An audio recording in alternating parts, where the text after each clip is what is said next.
Assalamualaikum warahmatullahi wabarakatuh. Kembali lagi di Egas Edu. Kali ini kita akan membahas pelajaran prakarya dengan materi kerajinan bahan keras. Apa sih pengertian bahan keras? Dan bagaimanakah ciri-cirinya? Mari simak video ini sampai selesai ya.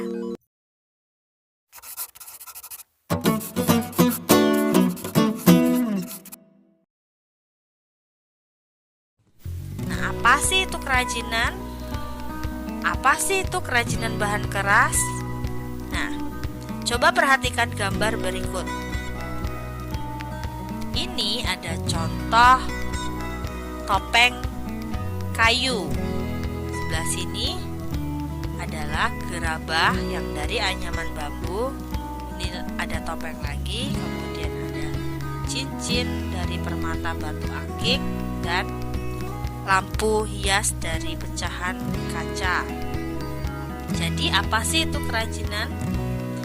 Kerajinan adalah suatu karya seni yang proses pembuatannya menggunakan keterampilan tangan manusia. Berarti kerajinan itu dibuat oleh seorang pengrajin.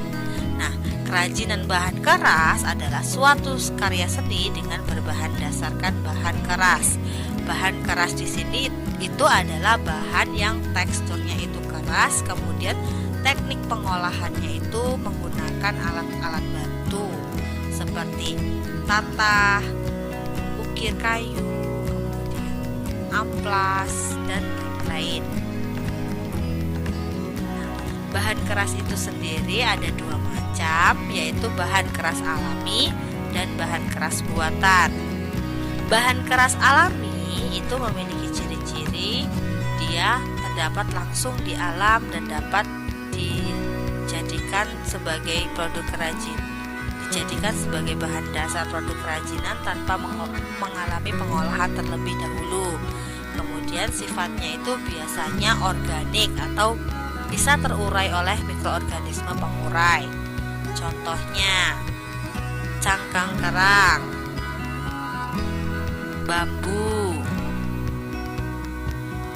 jalin, biji-bijian, dan cangkang telur, dan masih ada banyak lainnya. Kemudian bahan keras buatan memiliki ciri-ciri. Yang pertama itu dia dibuat oleh manusia. Berarti bahannya itu melalui proses pengolahan oleh manusia. Kemudian sifatnya itu biasanya anorganik atau tidak dapat terurai oleh mikroorganisme pengurai. Nah, contohnya di sini ada batangan besi, kemudian ada pecahan kaca dan timbal. Nah, ini merupakan contoh dari kerajinan bahan keras alami. Di sini ada miniatur yang terbuat dari kayu, kemudian ada lampu hias yang terbuat dari bambu, kemudian ada tempat baju kotor yang terbuat dari anyaman jalin, ada lukisan yang terbuat dari biji-bijian, dan ada hiasan yang terbuat dari cangkang telur.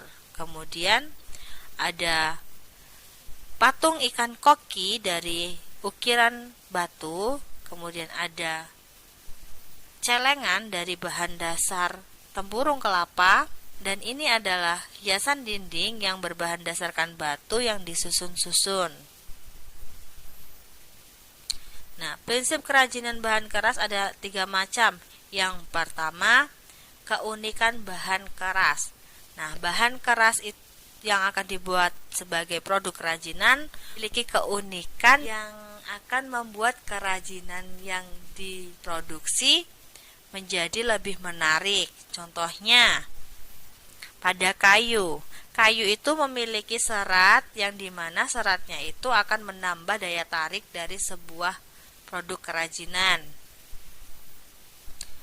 Prinsip yang kedua itu adalah keman muatan nilai dalam produk kerajinan. Nah, kerajinan yang dihasilkan oleh manusia atau yang dibuat oleh manusia itu bermacam-macam dan memiliki nilai fungsi yang bermacam-macam. Salah satunya itu adalah produk kerajinan dengan nilai fungsional. Produk kerajinan dengan nilai fungsional ini maksudnya kerajinannya itu memiliki fungsi-fungsi tertentu. Contohnya, kursi. Kursi itu memiliki fungsi untuk tempat duduk. Kemudian yang kedua itu adalah produk kerajinan dengan nilai informatif. Maksudnya informatif itu berarti kerajinan yang dibuat itu memiliki informasi-informasi tertentu. Kemudian yang ketiga itu adalah produk kerajinan dengan nilai simbolik, di mana dalam kerajinannya itu akan sesuatu. Kemudian yang keempat itu adalah produk kerajinan dengan nilai prestige atau wibawa, berarti produk kerajinan yang dihasilkan itu memiliki nilai wibawa. Nah, ini contohnya. Ini adalah contoh dari produk kerajinan yang memiliki nilai fungsional. Ini adalah tempat buah yang berbahan dasarkan bambu. Nah, ini fungsinya itu sebagai tempat buah. Kemudian yang selanjutnya di sini ada produk kerajinan yang memiliki nilai informatif. Di sini adalah gantungan kunci yang ada gambar logo sepak bolanya. Berarti di sini menginformasikan logo-logo sepak bola. Nah, selanjutnya ini adalah contoh kerajinan yang memiliki nilai simbolik. Ini adalah dinding dari Candi Borobudur yang menceritakan kehidupan pada zaman Kerajaan Kertanegara. Jadi, dinding dari Candi Borobudur ini menyimbolkan kebudayaan-kebudayaan pada saat zaman Kerajaan Kertanegara. Nah, yang terakhir ini adalah contoh gambar produk kerajinan dengan nilai prestige. Di sini saya gambarkan tas. Tas ini terbuat dari bahan dasar kulit.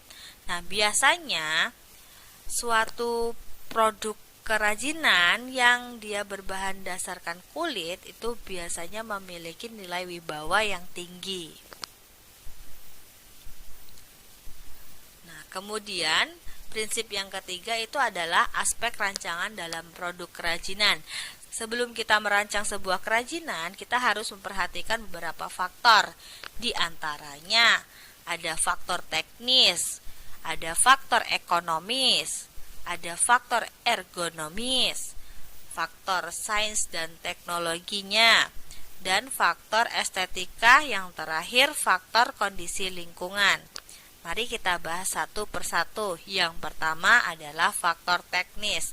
Nah, faktor teknis ini yang perlu kita perhatikan itu adalah yang pertama metode produksinya. Yang kedua itu adalah penerapan daya mesin atau manual. Maksudnya di sini pengolahannya menggunakan mesin atau menggunakan manual atau kerajinan tangan murni. Kemudian yang ketiga itu adalah tingkat kemahiran sumber daya alam manusianya. Nah, itu yang harus diperhatikan dalam faktor teknis. Kemudian yang kedua, faktor ekonomis. Nah, faktor ekonomis ini meliputi pemasarannya, kemudian sistem pemasokannya, hak cipta, nilai jual, dan selera masyarakat. Kemudian yang ketiga itu adalah faktor ergonomis. Ini yang perlu diperhatikan itu ada 4 aspek, yaitu kenyamanannya, keamanan, kesesuaian, dan kepraktisan. Yang keempat adalah faktor sains dan teknologi. Yang harus kita perhatikan itu adalah inovasi dan modifikasinya. Kemudian produk kerajinannya itu harus selalu mengikuti perkembangan zaman. Nah, semakin zaman semakin berkembang, maka teknologi yang digunakan itu semakin canggih. Kemudian yang kelima itu ada faktor estetika. Nah, yang diperhatikan dalam faktor estetika itu adalah tampilannya, daya pikatnya, keserasiannya, penggarapannya, pewarnaannya, dan kesan yang akan ditampilkan dari suatu produk kerajinan. Yang keenam itu adalah faktor kondisi lingkungan. Yang harus kita perhatikan itu adalah nilai budayanya sama kondisi lingkungan setempat. Untuk mengetahui lebih mendalam tentang kerajinan bahan keras, jangan lupa subscribe agar kalian tidak ketinggalan materi selanjutnya. Sampai jumpa.